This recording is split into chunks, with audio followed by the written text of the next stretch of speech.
Start.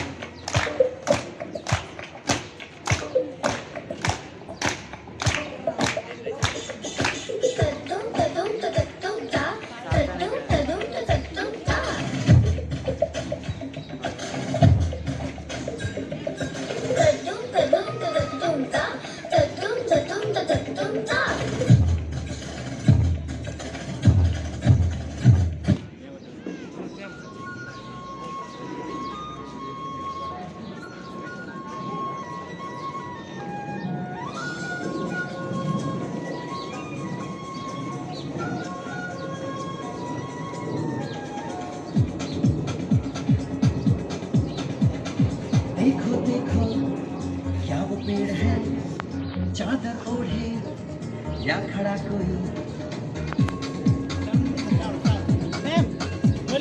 देखो देखो क्या वो पेड़ है, चादर ओढ़े या खड़ा कोई।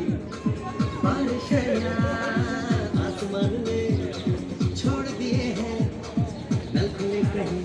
हम जैसे देखे ये जहां है वैसा ही, जैसी नजर अपनी खुद के सोचे आओ, वक्त जरा फैलाओ, रंग नए बिखराओ। चलो चलो चलो चलो नए ख्वाब बुन ले।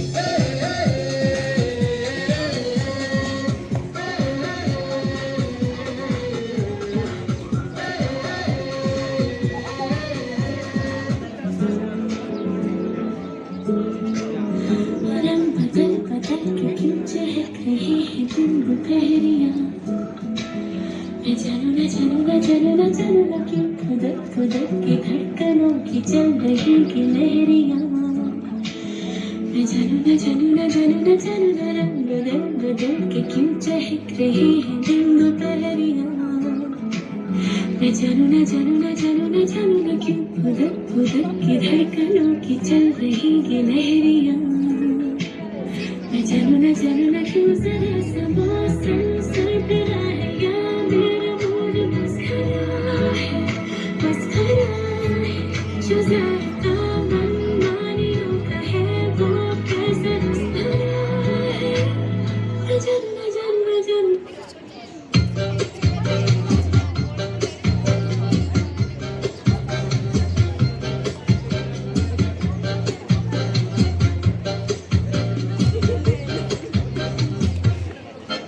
इतनी सी हंसी इतनी सी खुशी इतना सा टुकड़ा चांद का ख्वाब दिल को से चल बनाए आशियाँ।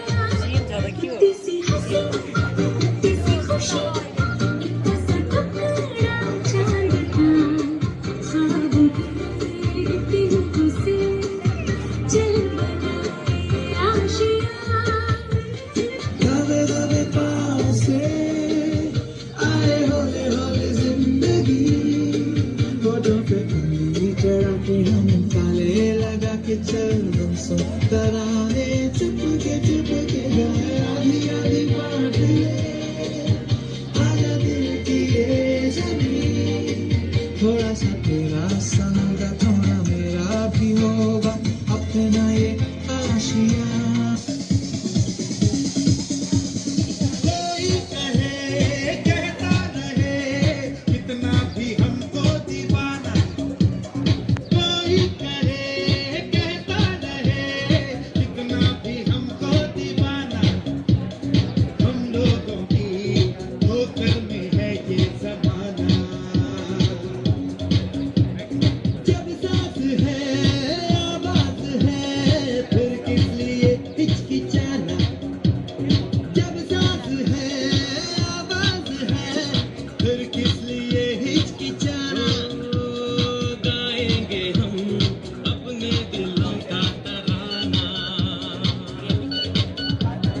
बिगड़े दुनिया बिगड़ने भी दो, बिगड़े दुनिया बिगड़ने भी दो, लड़े जो दुनिया लड़ने भी दो। हम अपनी धुन में गाओ दुनिया रूठे रूठने दो, पंख टूटे टूटने दो, कोई छूटे छूटने दो। ना घबराओ हम हैं नए अंदाज यूं हो पुराना।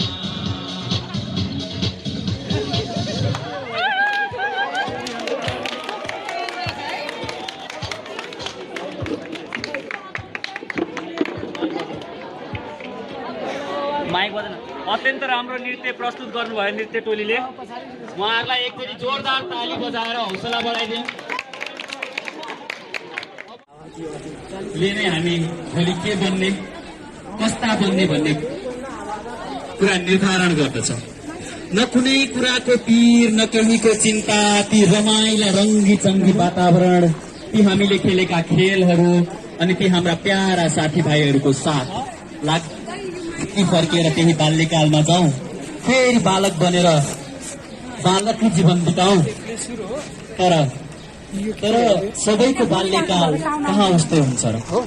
केही फरक क्षमता भएका बालबालिका अनि उनीहरूलाई यो समाजले देखाउने व्यवहार, उनीहरूको पीडा, उनीहरूको भोगाई, उनीहरूको सिकाइ, यस्तै यस्तै कुरालाई समेटेर आज हामीले एउटा सानो कथा तपाईहरू सामु प्रस्तुत गर्न गइरहेका छौँ। यो कथा हो लाखुरी भन्ज्याङ वडा नम्बर 6 स्थित एक घर परिवारको, जहाँ एक फरक क्षमता भएको अनुराग नाम गरेको बालक अनि उसकी आमा र बाबु बस्छन् र उसलाई समाजले कस्तो व्यवहार गरिरहेको छ, यस्ता बालबालिकालाई समाजले कसरी हेरेको छ, हामीले कसरी ट्रिट गरिरहेका छौँ, यो कथाले प्रस्तुत गर्न गइरहेको छ। बाँकी कथाको अंश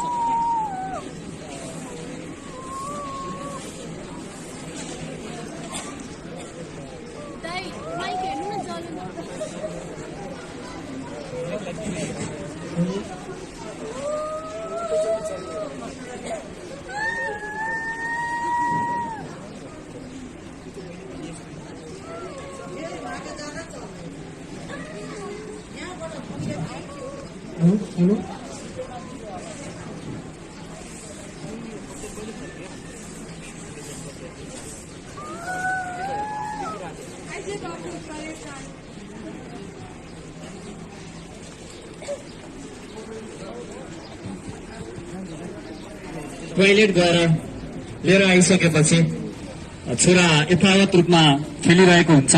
आमा आफैसँग फटफटाउँदै कुरा गरिरहन्छ। हे प्रभु, भएको एउटा छोरालाई के भयो, कुन रोग लाग्यो होला, कति देखाइसके ठिक पनि हुँदैन, यी देवी देवताको दोष लाग्यो हो र कति मलाई मात्र दुःख आइपऱ्यो हो। अब एकचोटि पशुपति गएर भाकल नगरी भएन। धेरै ठाउँ देखाइसक्दा पनि निको नभइसकेपछि भगवान, हामीलाई लाग्छ केहीबाट कतैबाट केही भएन भने भगवान हुनुहुन्छ। त्यसैले भगवानलाई देखाउनको लागि आमा आफ्नो छोरालाई लिएर मन्दिरतिर लाग्छ।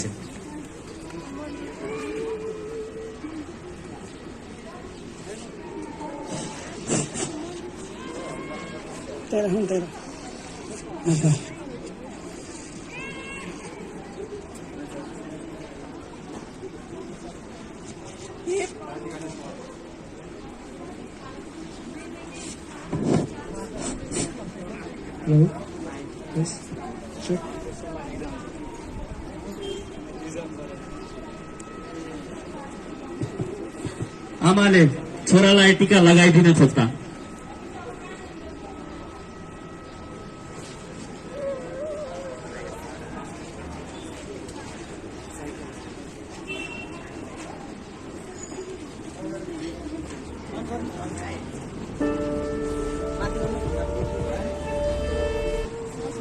केही देखेर लिन जान्छ। त्यही क्रममा अगाडिबाट एउटा बटुवा साइकलमा आइरहेको हुन्छ।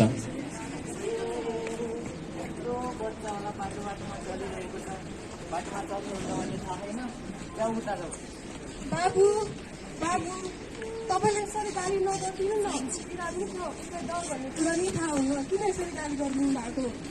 आफै सम्हाल्नु पर्नु पागल छोरालाई, कुन दिन हामीलाई नि मार्छ अनि आफै मर्छ। जाम बाबु, अब मलाई छोडेर तिमी कतै नजाऊ है। जाने क्रममा बाटोमा दुई छिमेकीसँग भेट हुन्छ।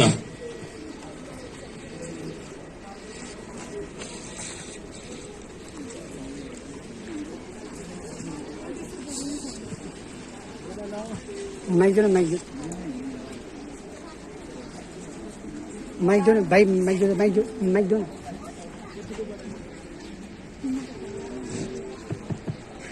उही त अस्ति रामायण लाएको साडी देखेको थिएँ।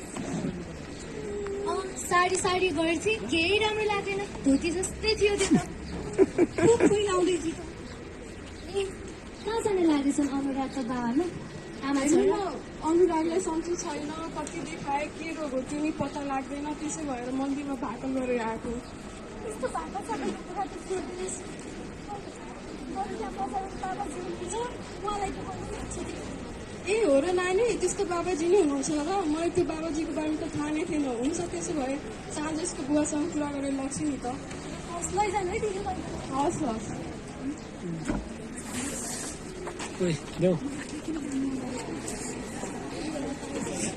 घर पुगिसकेपछि दिउँसो बाबु आफ्नै काममा व्यस्त हुन्छन्। आमाले चाहिँ एकैछिन लुगा धुन जान्छु भनेर निक्लिन्छन् र बाबुलाई एकैछिन छोरा हेरिदिनु ल भनेर गएका हुन्छन्। बाबु आफ्ना काममै व्यस्त छन्, छोरा आफ्नै किसिमले खेलिरहेका छन्, तर खेल्ने क्रममा बाबुलाई बारम्बार सताइरहेका। छोरा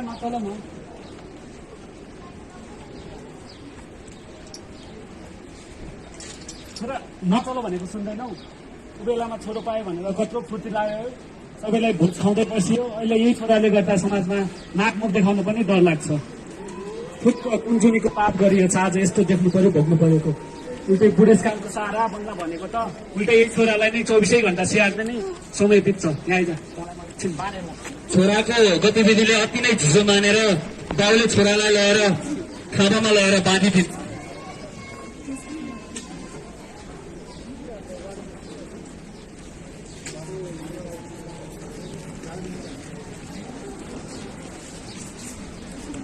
यतिकैमा विभिन्न कार्यक्रम गर्दै हिँडिरहेकी महिला स्वयंसेविका त्यही आँगनमा आइपुग्छन्।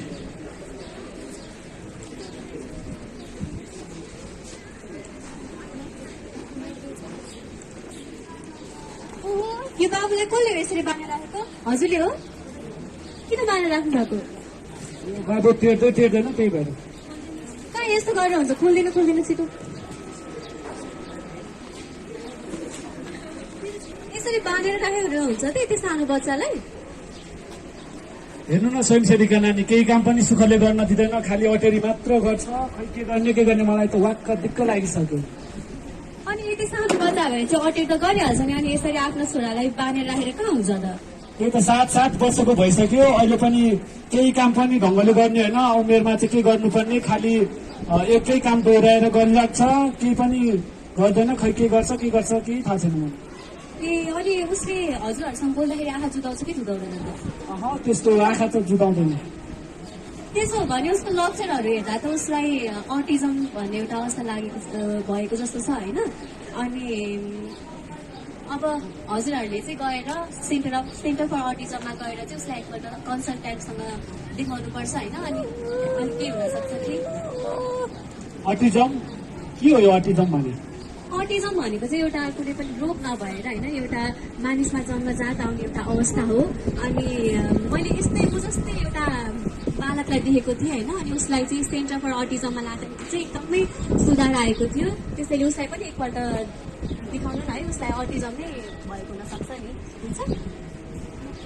अन्त अहिले मलाई हतार छ है, म अहिले लाग्छु होइन अहिले एकदमै हतार छ। धन्यवाद स्वयंसेविका नानीको यो कुराले आमा बाबुमा अलिकति चटक्क चिसो पर्छ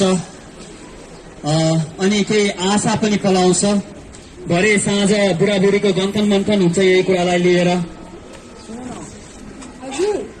के अरे आज स्वयंसेविका नानीले हाम्रो छोराको विविध लक्षणहरू देख्दा छ अटिजम भन्ने कुरा भनेर जानुभयो। सेन्टर फर अटिजममा चाहिँ गएर एकचोटि परामर्श लिनु भन्ने कुरा गर्नुभयो। के छ तिम्रो यसपट्टि राय बुझाउ? भर्खर अस्ति हामीले डक्टरमा लगेकै हो त कुनै रोग पनि पत्ता लाग्दैन। बरु मैले पशुपतिमा भाकल गरेको छु अनि सहित नानीले चाहिँ बाबाजी हुनुहुन्छ भनेर भन्दै थियो। बरु उता काममा मदनलाई नि अहिलेको यो जमानामा पनि कहाँ भाकल देवी देवतालाई पनि कहाँ रोग निको हुने गर्दछ।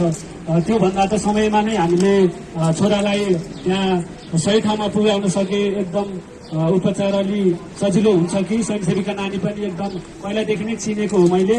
एकचोटि त्यहीँ गएर हामी परामर्श लिउँ न त। सधैँ तपाईँ नै जित्नुहुन्छ राम्रो छ त्यसो भयो भोलि यी यावत प्रयासहरू गरिसक्दा पनि केही समाधान नआइसक्दा यो बेलामा स्वयंसेवीका नानी ल्याएर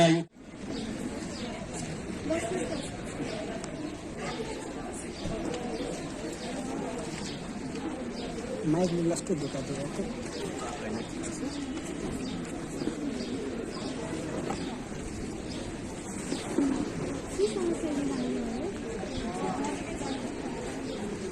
हाम्रो छोरो चाहिँ अरू बालबालिका भन्दा अलिक भिन्नै खालको छ अनि हिजो स्वयंसेवीका नानी पनि हाम्रो घरमा आएर लक्षणहरू देख्दा तपाईँ एकचोटि सेन्टर फर अटिजम केयरमा गएर एकचोटि परामर्श लिनु भन्ने कुरा गर्नुभएको थियो अनि त्यही भएर चाहिँ हामी यता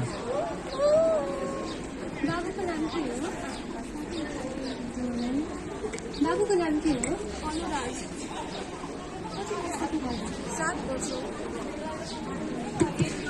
घरमा दोहोरो कुराकानी गर्छ दोहोरो कुराकानी गर्दैन अरू कतिको छिटाउँछ आँखा झुकाउँदैन आफ्नै छेउमा खेलिरहन्छ बाबु घरमा कोसँग खेल्न रुचाउँछ कोहीसँग नि खेल्न रुचाउँदैन उता आफ्नो साथीहरूसँग पनि खेल्न जाँदैन खेल्ने मान्दैन एक ठाउँमा एउटै खेलौना खेलिरहन्छ बाबुलाई केही कुरा चाहियो भने भोक लाग्यो भने मम्मी मलाई खाना दिनु बाबा मलाई यो किनिदिनु भन्ने माग्छ त्यस्तो केही भन्दैन बरु मेरो हात तानेर खाना खाएको ठाउँमा लग्छ अनि मैले दिन्छु तपाईँहरूको कुरा सुन्दा अनि बाबुको अहिलेको क्रियाकलाप हेर्दा पनि अटिजम नै हो जस्तो देखिन्छ तर अटिजम हो भनेर डायग्नोज गर्नका लागि चाहिँ हामीले फिजिसियनहरूको एउटा टोलीको आवश्यकता पर्छ त्यसको लागि चाहिँ तपाईँहरू आज अपङ्ग लिएर जान सक्नुहुन्छ कुनै पनि व्यक्तिको उमेर वृद्धिसँगै उमेर सापेक्ष संवाद बोली र भाषाको प्रयोग गर्ने सिपको विकास नहुने उमेर सापेक्ष व्यवहारको विकास नहुने एउटै व्यवहार दोहोऱ्याइरहने यस्तो अवस्थालाई अटिजम भनिन्छ यो बच्चा जन्मेको 3 वर्षभित्र यसको लक्षण देखिन्छ र जिन्दगीभरि नै रहिरहन्छ अहिले पनि हेर्नुहोस् न उसले हाम्रो कुरा सुनिरहेछ उसको सुन्ने क्षमता एकदम ठिक छ तर हाम्रो कुरा उसले ध्यानै दिँदैन तपाईँले यी लक्षणहरू आफ्नो छोरामा देख्नु भएको छ देख्छु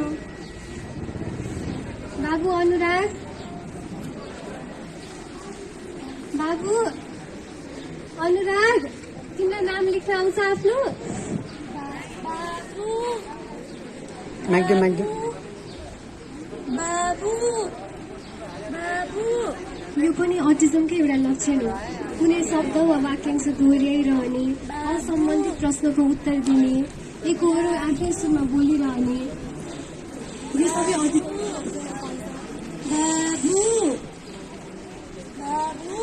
अनि यो के अटिजम भनेको मानसिक मानसिक रोग रोग हो हो र?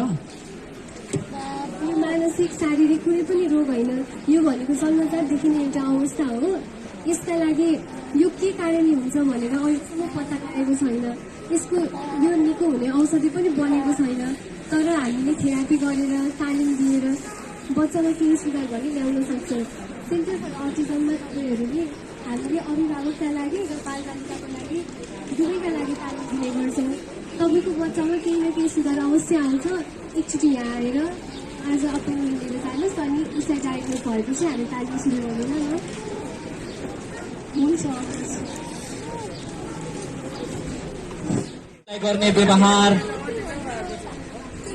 के गर्छौँ हामीले कस्तो गर्छौँ भन्ने कुराले धेरै फरक पार्छ Albert Einstein Leonardo da Vinci सायद हामी सबैले नाम सुनेका छौँ तर हामी मध्ये कतिलाई अवगत छ